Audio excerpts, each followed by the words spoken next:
Imagine a city within a city. Imagine a city for kids only. જ્યાં તમે પોલીસવાળા બનીને ચોરને લોકઅપમાં પૂરી શકો છો, જ્યાં તમે રેડિયો જોકી બનીને તમારો પ્રોગ્રામ બનાવી શકો છો, જ્યાં ફાયર ફાઇટર બની આગ સાથે ફાયર ફાઇટિંગ કરી શકો છો.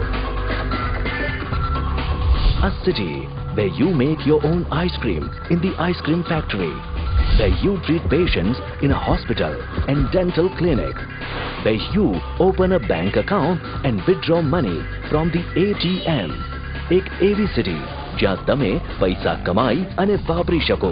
અને સૌથી મજાની વાત એ કે આ નગરીમાં તમે ટેલિવિઝન સ્ટુડિયોમાં બેસી તમારા પ્રિય સીએમ શ્રી નરેન્દ્ર મોદીનો ઇન્ટરવ્યુ કરી શકો અને તેની DVD ઘરે લઈ જઈ શકો. અને આ સિવાય અહીંયા NCC camp, IT centre, 3D heritage tour, performing art theatre, એ પણ મેજિક અને પપેટ શો સાથે, telecom centre, news and print media, science centre, courtroom, city governance, 108 ambulance અને BRTS જેવી રસપ્રદ પ્રવૃત્તિ દ્વારા જાણકારી પૂરી પાડવામાં આવે છે. ઇન્ટરેસ્ટિંગ છે ને આ નગરી? એજ્યુકેશન વિથ એન્ટરટેનમેન્ટ, જ્ઞાન સાથે ગમ્મત. આ છે અમદાવાદનું અને દેશનું પહેલું કિડ સિટી, તમારી પોતાની નગરી.